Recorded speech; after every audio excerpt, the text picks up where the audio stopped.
తెలంగాణ బిడ్డలపై నిర్బంధం అని చెప్పి మనం చూస్తూ ఉన్నాం.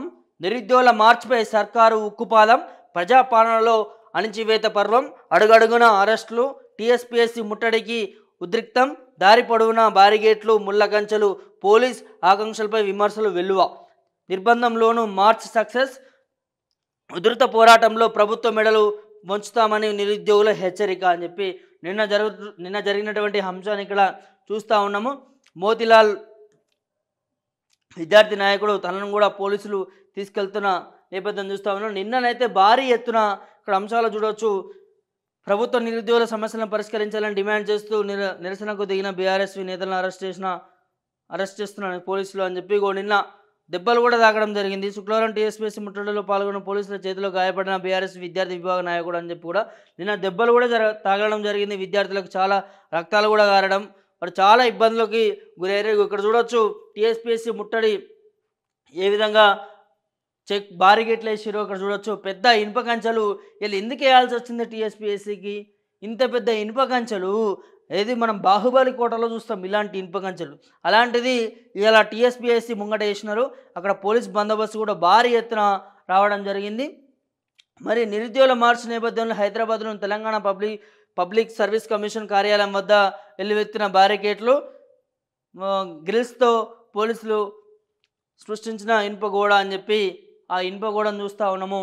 నిన్న నిరుద్యోగులని ఏదైతే టీఎస్పీఎస్సీని ముట్టడికి గేటు తాకనియొద్దు అని చెప్పి కూడా నిన్న పోలీసులు మాటలు మాట్లాడుకున్నారు. దానికి దిశగానే ఎంతోమంది బలగాలను దించింది. కానీ నిన్న ఎట్టకేలకు గుంపులుగా కాకుండా ఒకేసారి కాకుండా నిరుద్యోగులు కూడా ఈ అంశాన్ని గుర్తుపెట్టుకొని ఎక్కడికక్కడ పోలీసులు ఉన్నారో వాళ్ళని తప్పించుకొని కూడా ముట్టడించడం జరిగింది నిన్న.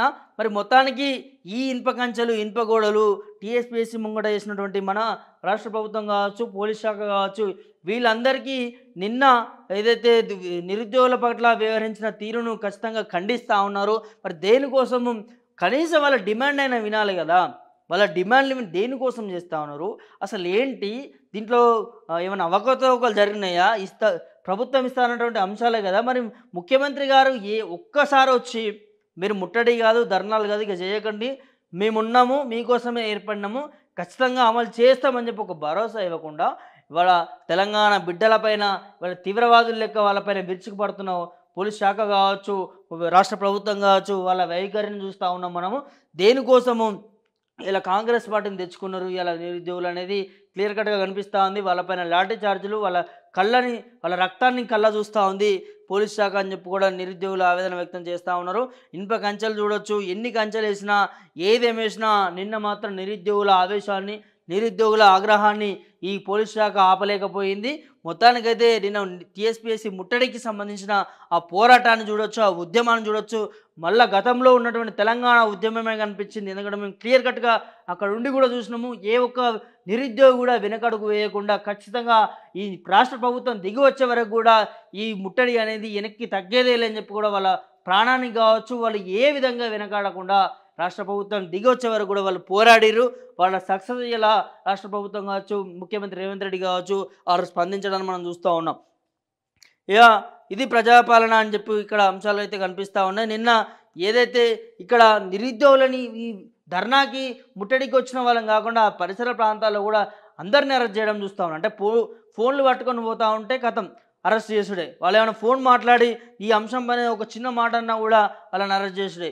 దాంతోపాటు అక్కడ మెట్రో స్టేషన్లో చాలామంది పోలీసులు, ఇటు బస్ స్టాప్లలో చాలామంది పోలీసులు, అటు పోతే రైల్వే స్టేషన్లో చాలామంది పోలీసులు, ఇటు పోతే అసెంబ్లీ కావచ్చు, నాంపల్లి కావచ్చు, లేకపోతే కోటి కావచ్చు, ఇలా టీఎస్పీఎస్సీ చుట్టుపక్కల మొత్తం కూడా భారీ పోలీస్ బందోబస్తును తీసుకొచ్చారు.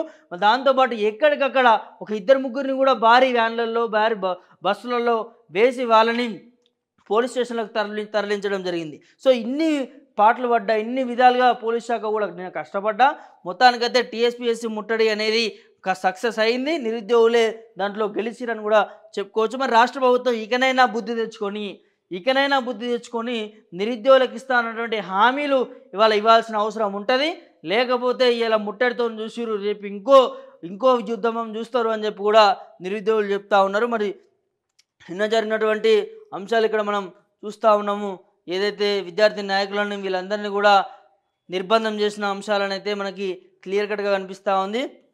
ఇవి నోటిఫికేషన్లు మార్చితే రద్దయ్యే ప్రమాదం, నిరుద్యోగుల డిమాండ్పై ముఖ్యమంత్రి హెచ్చరిక, అసెంబ్లీలో చర్చించక జాబ్ క్యాలెండర్, రేవంత్ ఇప్పటికీ 28,942 పోస్టులు భర్తీ చేశామంటూ పాత మాట, వాయిదా డిఎస్సీనా గ్రూప్ 2 అని చెప్పి ఈ డిఎస్సి వాయిదా చేయాలి అని చెప్పి కూడా కొంతమంది ఆస్పిరెంట్స్ అంటూ ఉన్నారు. అదేవిధంగా గ్రూప్ 2 కూడా చేయాలి అంటే పోస్టులు కూడా పెంచాలంటా ఉన్నాము. దాని దిశగా ఖచ్చితంగా చర్చిస్తాము, త్వరలోనే నిర్ణయాలు తీసుకొని చెప్తామని అంటూ ఉన్నారు. మరి చూద్దాం ఏ విధంగా స్పష్టత తీసుకురానున్నారు ఏంది అనేది.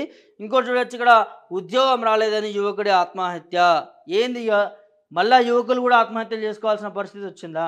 ఈ ప్రజాపాలనలో నిరుద్యోగి ఆత్మహత్య చేసుకున్నాడు, అది ఉద్యోగం రాలేదని చెప్పి చేసుకున్నాడు అని మనకు కనిపిస్తూ ఉంది. ఈ పాపం ఖచ్చితంగా ప్రభుత్వానికే తాకుతుంది అని చెప్పుకోవచ్చు. ఎందుకంటే ఏరికోరి తెచ్చుకున్న కాంగ్రెస్ ప్రభుత్వం ఉద్యోగాలు ఇస్తుంది అని చెప్పి తెచ్చుకున్న కాంగ్రెస్ ప్రభుత్వము ఇవాళ ఇన్ని ధర్నాలు చేసినా, ఇన్ని నిరసనలు చేసినా, ఇంతగానం ప్రభుత్వం ముందు మేము కాళ్ళు మొక్కి చేతులు మొక్కి అడుగుతూ ఉన్నాం. మా వైపు కూడా ఏ ఒక్కసారి కన్నెత్తి చూస్తలేదు.